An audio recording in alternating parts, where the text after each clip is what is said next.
Big thanks to Masterbuilt for sponsoring this video. Boneless ribs, it just might be the biggest contradiction in the world of barbecue. If you cook barbecue for a lot of people, and it doesn't matter if you're a chef or if it's just for your friends, sometimes you're gonna get requests or excuses why people wouldn't want to eat your ribs. For instance, I don't like bones. Can you make something else? And then you start thinking, well, what am I going to do? Am I not going to serve them what I'm cooking? Or am I going to adapt? And a good chef always adapts to the situation and figures out a way to make it work and make the people that he's cooking for happy. If you never heard of boneless ribs before, trust me, it's a thing. They even show up on sandwiches in the big McRibs, things like that. It's everywhere. Personally, I never understood it, but I really want to understand it. Maybe there's something there that you and me need to figure out and understand. And what if it's a thing? What if it's better? See? It might just be better. Well, a black cat shows up. This is going to be a disaster. So I asked my butcher to cut up some ribs. And of course I had to have some special ribs that if I take the bones off, we still have something left. And I think he got the message. There's definitely plenty of meat still on these bones when you take the ribs off. So now the next question comes. How are we going to take the bones out without doing too much damage? The first thing that I'm going to do for these ribs is take off the membrane by sticking a regular dinner knife underneath the membrane. And this is the preferred method. If you have spare ribs, St. Louis style cut ribs, you might want to take a piece of paper towel. But if you got ribs like these, this works way better. So I'm going to take a small knife and I'm going to cut along the bone, trying to leave on as much meat as possible. Then just scrape underneath with your knife. And there you have it. This is the technique to make boneless ribs. Let's do the rest. We're now down to the last bone, and as you can see, the meat is getting thin here. And not irregular thin, like this could be an ordinary piece of rib, but trying to cut this off makes for a lot of damage in the meat.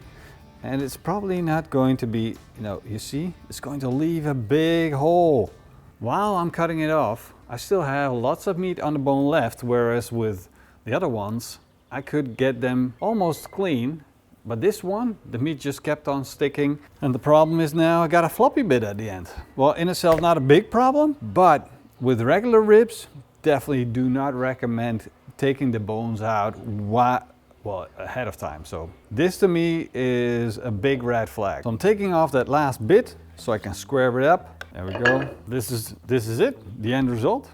We made it to the other side, boneless ribs. The thing is, if you would sell it this way, you would have more waste. The kilogram price though could be more interesting because you're not paying for the ribs. In that sense, it might be better, but this is still something that I really don't understand why you would want this. It doesn't look better, it's more work, and you have more waste. But I got another rack of ribs, the exact same ribs, but the bones are still in. So that's going to mean it's going to be easier, less work, and less waste. Let's get both of these seasoned up. Of course, I'm going to remove the membrane first, and then I'm going to season them up with the PitmasterX Classic Barbecue Rub, of which you can find the recipe on PitmasterX.com.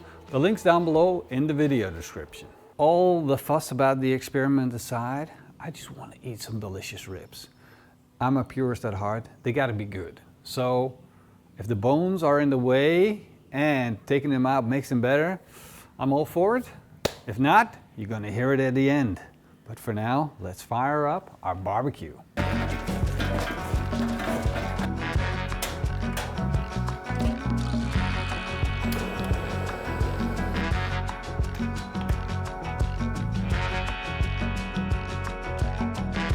The barbecue is now up to temperature, and I set it to a temperature of 110 degrees Celsius, which is around 220 degrees Fahrenheit.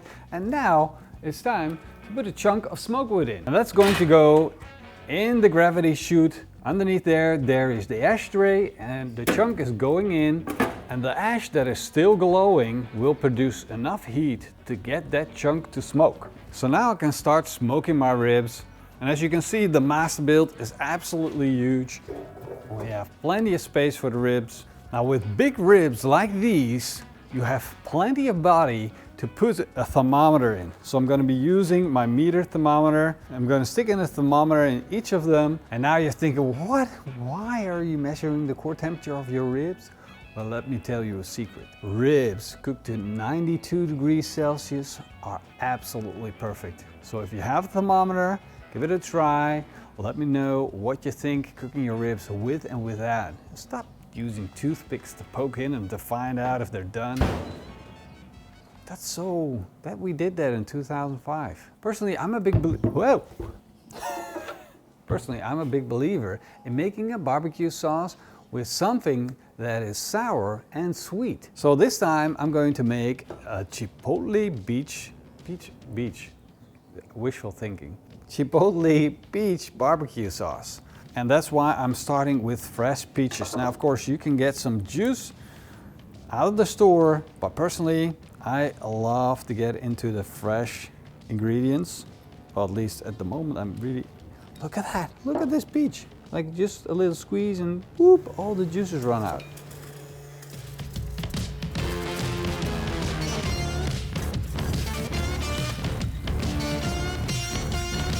These are smoked Mexican style peppers. I'm gonna chop these up real fine. Now, depending on how spicy you like your barbecue sauce to be, you're going to add more or less. I'm gonna add 2, but you can add 1. I'm gonna take a pan, heat it up, add the chipotle peppers, 1.5 cup of peach juice, let that reduce. Whoa, this is gonna be so good. Just look at those bubbles. It's almost like natural sugars are bubbling up. You're gonna love this barbecue sauce recipe. Time to add a cup of ketchup. Add 3 tablespoons of Worcester sauce, 3 tablespoons of dark brown sugar, 2 tablespoons of whiskey, and a tablespoon of PitmasterX classic barbecue rub. This is one beautiful, natural looking barbecue sauce. Now all there's left to do is do the taste test. Whoa. Woo! From the back, it's like getting in there in your throat and it just wants to yank out your tongue. That's the Chipotle. And that's really good. Of course, I added 2 tablespoons that's for the more practiced hot sauce eaters.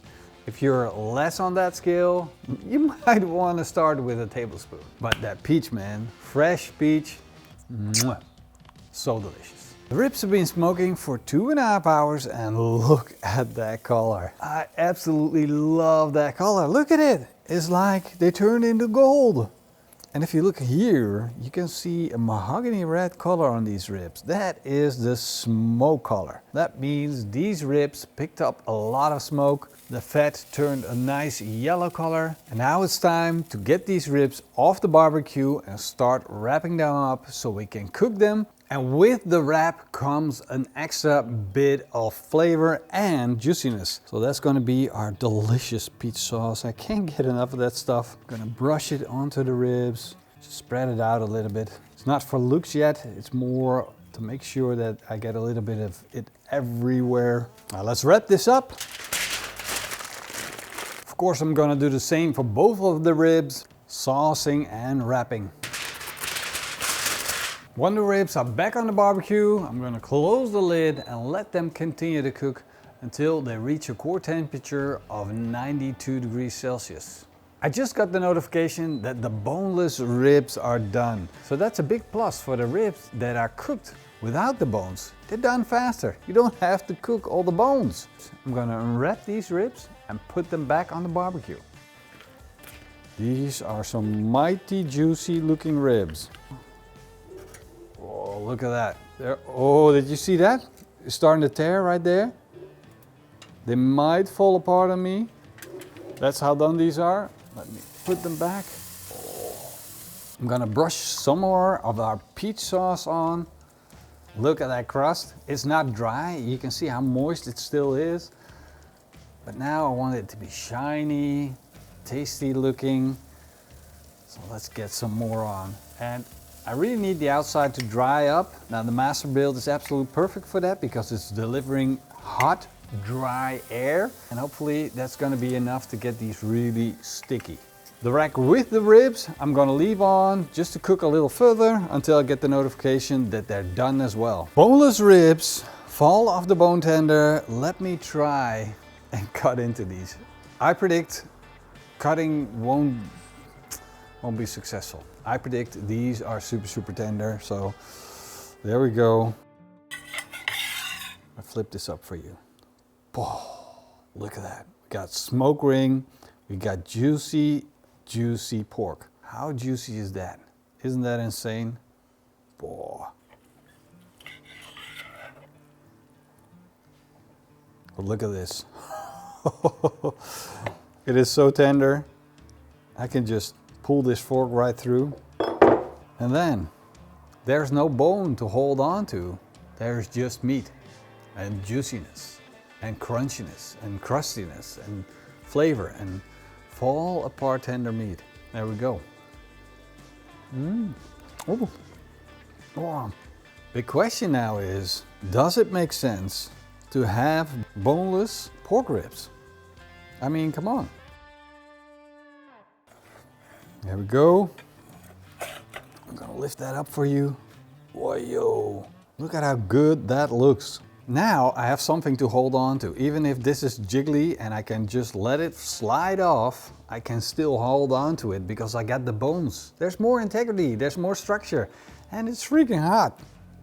And to prove that you have them absolutely tasty and tender, you can just slide the meat right off the bone and show people you cook fall off the bone tender ribs. Now ribs with the bones pulled out. Can I taste the difference that they were cooked with bones? Wow, those taste freaking amazing just as well. I can tell the difference. This is just as good. So if you ask me, the only advantage of cooking boneless ribs is that they will cook faster. The big disadvantages are obvious. Cook them without the bones, they're gonna lose integrity and structure. They're gonna look less good, and it's not the same thing. I want bones and ribs. Wow.